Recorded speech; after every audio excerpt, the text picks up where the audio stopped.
fans, coming at you from the park again. Sorry, there's nothing more exciting going on in February. I didn't think to bring my new camera again. But here we are. We're going to introduce the second half of my lining of the dress project, which is going very well. It's just a little time consuming, and I really want to show you all of the parts, even if it goes really fast.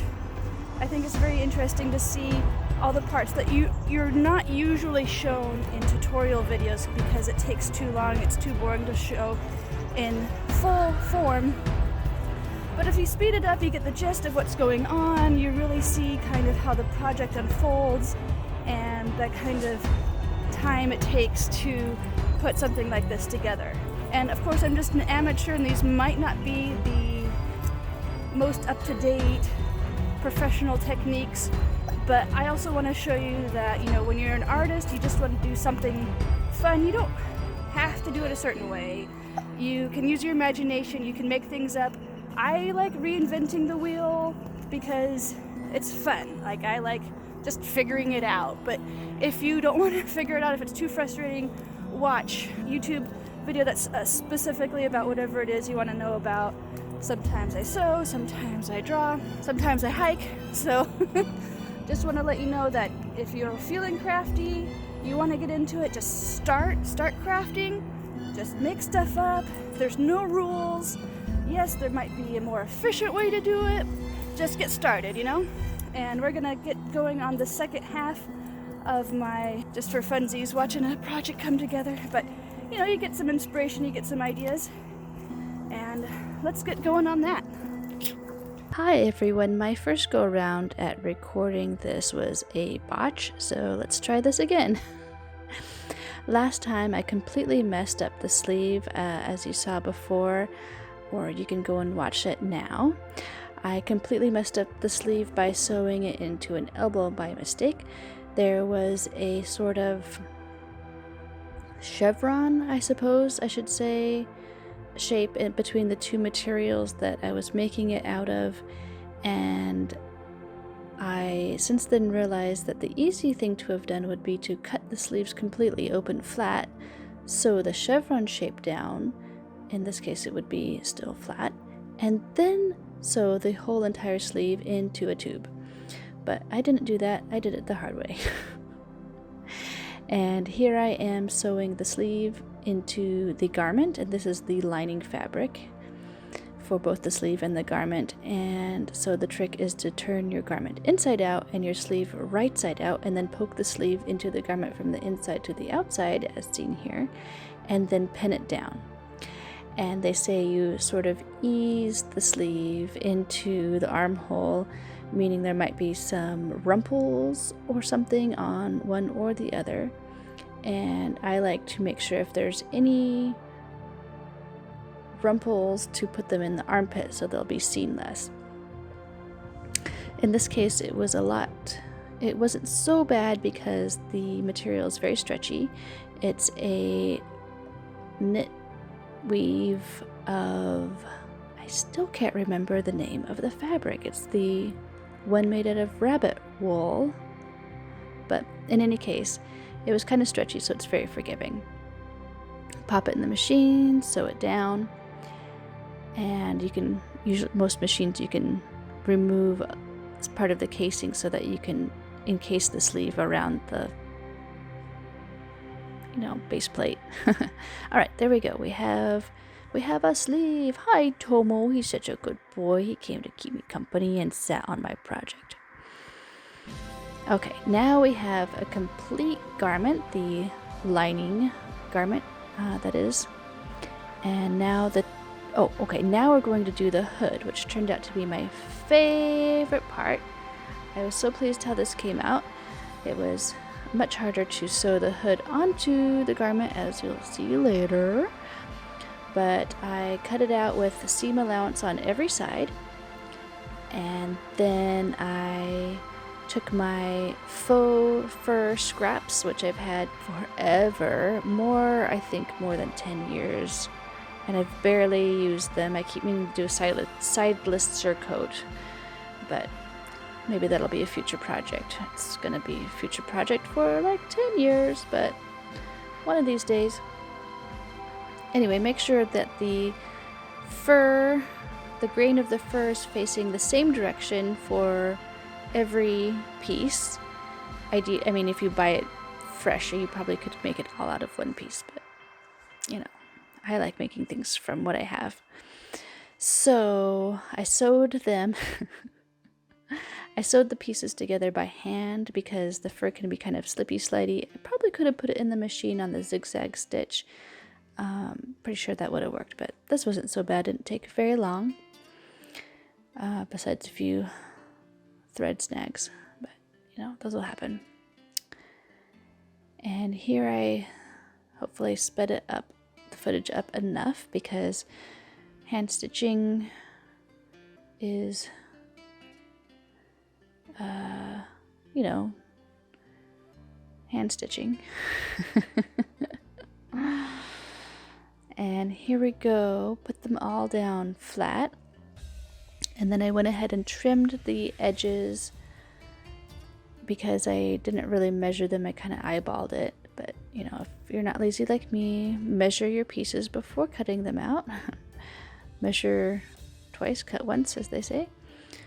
And let's see. I think there was the footage. Oh, yes, here we go. Cut out little chevrons from the corners when you're going to turn them out inside out like this to prevent rumples. And as you can see here, I'm kind of deciding how to go about this. When you have all the pieces in the fabric in front of you, you can kind of experiment. It's much easier than working it out in your head. But I went ahead and cut off the seam allowance for the front so that the original hood and the lining would be the same size. And then I sewed, you know, put them together how they would be when I'm done. And then I put the strip of faux fur right sides together.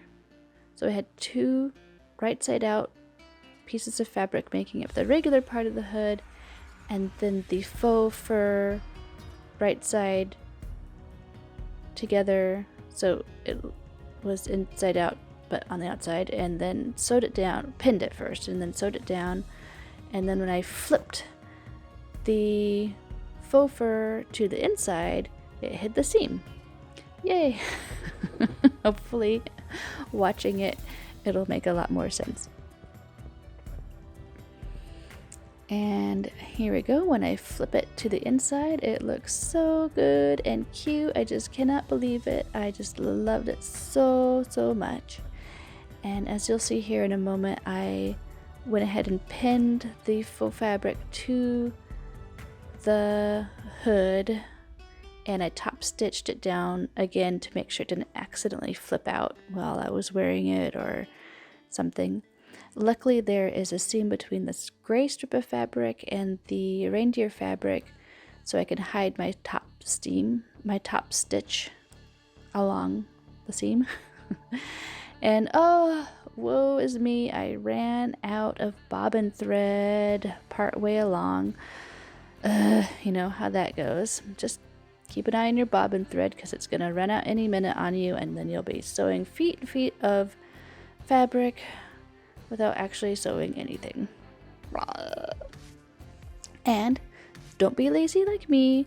As you can see, I had a thread knot, which I'm just gonna leave. I can't even right now. I'm so over this.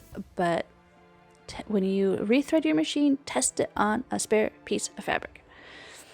So here we are. We're sewing the original sleeves back into tubes.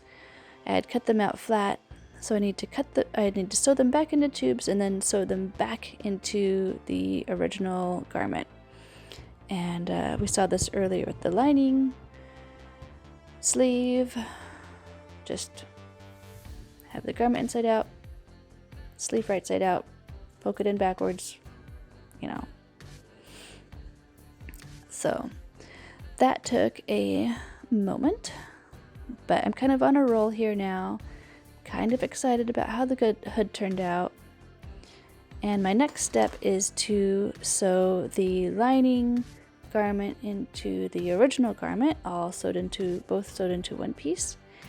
And here I'm putting it on my dress form, which I put together and sized to myself in my previous video. You can go back and watch that. It's not so much a tutorial as like, oh yay, I finally have a dress form. I've never had a dress form before because I'm cheap. So I ran into trouble because in my previous video you might have seen I didn't have enough of this lining fabric to go all the way across the front, so I did not line the strip where the buttons go, which means I couldn't sew the two fabrics together inside out and then turn them right side out, thus hiding the seams. I had to top stitch the front down, which meant I couldn't do any of the seams the regular way. I had to take each seam, here you can see I'm doing it to the sleeve, manually flip the hems inside out and pin them and sew them down, like top stitch them down. And at this point I thought to do a zigzag stitch, which I think helped that along. I think I should have done that to the front top stitch, but that's okay. So this was kind of arduous. I had to do it to the entire hem of the skirt of the, what is this, a sweater dress, I guess?